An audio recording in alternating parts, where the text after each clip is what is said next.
Hi friends पुणी थे समस्त को स्वागत आपण प्रिय यूट्यूब चैनल सिटी स्टूडेंट को ओडिशा रे कार्यरत 1 लाख रु ऊर्ध आउटसोर्सिंग कर्मचारी मानक पई रही सबुठारु बड़ अपडेट जे कि आपण मानक दरमार परिवर्तन होईची आपण मानक दरमा को वृद्धि करे दे जाईची जे कि प्रथम वर्ष रु आरंभ करी 23 वर्ष पर्यंत केते केते वर्ष रे केते केते हजार टंका पाइबे ताहार मध्य क्राइटेरिया प्रस्तुत कराई सारिची एवं 8,070 रु आरंभ करी 29,000 टंका पर्यंत केते केते वर्ष रे पाइबे यह मध्य प्रस्तुत कराई।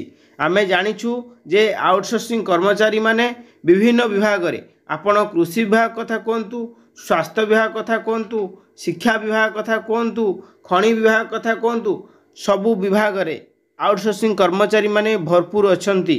निश्चित रूपे सेमानंकर दरमा वृद्धि करने पई पूर्व बहुत सारा संघर्ष कराइतला तो फाइनाली सेमानंकर दरमा वृद्धि होईची। आमे निश्चित देखिबा केते परिमाण वृद्धि होईची एवं आउटसोर्सिंग कर्मचारी माने कोन दाबी रखिथिले एवं कोन फल मिलिची। निश्चित रूपे चलंतु संपूर्ण वीडियो आलोचना करें एंड वीडियो को आगो पूर्व समस्त को भी आम चैनल को सब्सक्राइब करंतु एवं बेल बटन को दाबी दिंतु जहाँ फल सबु प्रकार इनफॉरमेशन आपण पाई परिबे। फ्रेंड्स आपण जानिथिबे जे बहुत दिन धरी आउटसोर्सिंग कर्मचारी मानकर विभिन्न आंदोलन थिला, विभिन्न इश्यूज थिला, से इश्यू उपरे सरकार दृष्टि देइचंती। आम जो देखा आलोचना माध्यम समाधान दाबी जो थिला किंतु आम वर्तमान तो देखा आमकर आउटसोर्सिंग कर्मचारी मान 25% दरमा वृद्धि होती। तो यहाँ आज पेपर 12/3 पेपर प्रकाश पाई जे आपणकर कौ कौ विभाग केते बढ़ी आम निश्चित जाना। खाली टिके मुझे कहीदे जे पूर्वर आपणकर आंदोलन 24 आउटसोर्सिंग कर्मचारी आंदोलन थिला एवं स्थायी नियुक्ति दि जाऊ एवं 70 ରୁ 21 तारिख रे पर्याप्त कला बैच पिंधि प्रतिवाद ये जो थिला पेपर आप देखिए तो 11 तारिख रे एटा पेपर प्रकाश पाइला एवं परे सरकार यह समाधान करिसंती। आपण माने देखि पारुथिबे अस्थायी कर्मचारी दरमा प्राय 25% को वृद्धि। अस्थायी माने आउटसोर्सिंग कर्मचारी जो माने स्थायी नुहे तो निश्चित आप देखि पारुथिबे आउटसोर्सिंग कर्मचारी मानकर कौ को माने जाउचंती आमे निश्चित लास्ट को देखिबा किंतु केते कोन दरमा वृद्धि होचन देखिबा। राज्य सरकार पक्षरु बुधवार अस्थायी कर्मचारी भविष्य को दृष्टि रखी से माने पारिश्रमिक वृद्धि कराई दिया जाइछि। ए संक्रांत रे अर्थ विभाग पक्षरु एक संकल्प जारी होइछि। एथिरे अर्थ विभाग प्रमुख शासन सचिव शाश्वत मिश्र दर्शाइछन्ति जे अर्थ विभाग रे 2012 संकल्पर संशोधन एवं 2018 रो होइथिला। सेतबेलकु ओआरएसपी नियम अनुଯାयी 2017 को लागू हो सारी। मात्र अस्थायी कर्मचारी पक्षरु दरमा वृद्धि पाई होई आसुथुवा दाबीगुडी को सरकार जत्नर सहित विचार करी सेमानंक मासिक पारिश्रमिक मूल दरमार प्राय 25% को बढ़ाई जति पाउथिले ताकु 25% वृद्धि कराई एवं सरकार निष्पत्ति अनुଯାयी अस्थायी कर्मचारी तांको प्रथम वर्षर मासिक दरमा पाइबे आपनकर 8,700 जो माने प्रथम करी जॉइन करछंती आउटसोर्सिंग कर्मचारी 8,070 टंका पाइबे पारिश्रमिक पाउथुले एवं सेमाने 10,000 पर 10,090 टंका मासिक पाउथुले पाइबे एवं द्वितीय वर्ष रे कर्मचारी पारिश्रमिक एवं 8,480 टंका रु 10,600 टंका करा जाईछि। सेहिपरि तृतीय वर्ष जी देखिबा 11,140 रु एवं चतुर्थ वर्ष पाई 11,700 टंका एवं पंचम वर्ष जो चाकरी रही निमंते आपणकर 12,290 टंका एवं षष्ठ वर्ष पाई 12,910 टंका, सप्तम वर्ष पाई 13,560 टंका एवं अष्टम वर्ष पाई 14,250 टंका एवं नवम वर्ष लगी 14,960 टंका। 10 वर्ष चाकरी यदि आप करुँच 15,710 टंका धार्य कराई। यही क्रम 11 वर्ष जी देखा आम 11 वर्ष जब आप चाकरी कर मासिक आप 16,500 टंका पाइबे।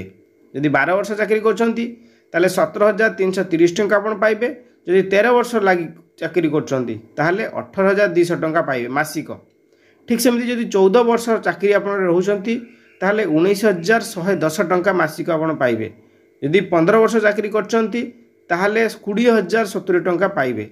16 वर्ष 21,000 एवं 17 वर्ष लगी 22,000 एवं 18 वर्ष जी देखा 23,000, 19 वर्ष 24,000 एवं 20 वर्ष आप 25,000 टंका पाइबे एवं 21 वर्ष निमंते 26,000 टंका एवं 22 वर्ष निमंते 28,000 टंका। ठीक सेमती 23 वर्ष चाकरिया निमंते आप 29,710 टंका प्रायश्चित स्थिर कराई।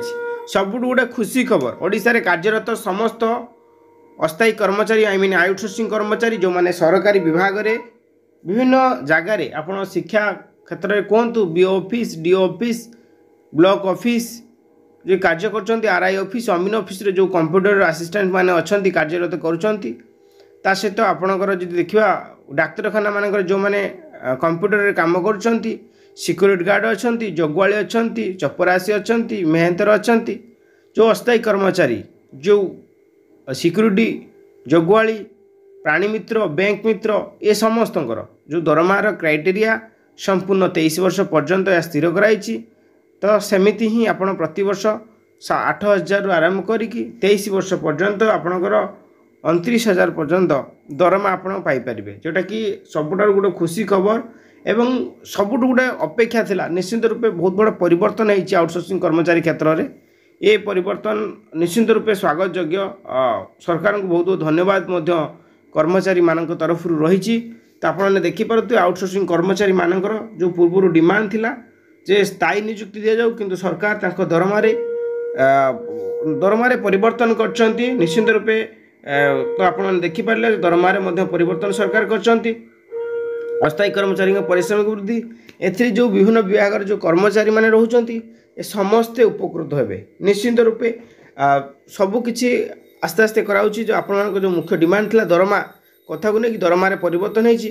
निश्चित रूपे यह स्वागत योग्य। आम जदि देखा आगामी दिन में बहुत सारा माने घोषणा होगा जाऊँगी अंगनवाड़ी दीदी मानकर पारिश्रमिक वृद्धि एंड आम आशा दीदी मानकर आंदोलन चली से पारिश्रमिक वृद्धि ये सबकि आज्ञा हम आउटसोर्सिंग कर्मचारी जो मैंने विभिन्न विभाग रोच सरकारी कार्यालय कार्यरत अच्छा ये समस्त दरमा आज्ञा वृद्धि कराई। निश्चित रूपे आज भिडियो एतक भिडियो मोट शेयर करेंगे और भिडियो देखा पर तो समस्त को रिक्वेस्ट करेंगे जो घंटी चिन्ह अच्छी आप दाबी देवे एवं सब्सक्राइब बटन को दाबी देवे जहाँफल सब प्रकार इनफर्मेशन आम चैनल माध्यम आप पाइपर। निश्चित रूपे समस्त खुशी खबर जे बैंक मित्र प्राणी मित्र जिते भी आउटसोर्सिंग कर्मचारी अच्छा सरकारी ऑफिस रे कार्यरत कर सरकार को सहयोग कर दरमार सरकार परिवर्तन कर। निश्चित रूपे आज इनफर्मेशन एतक भिडियो मोट शेयर करेंगे।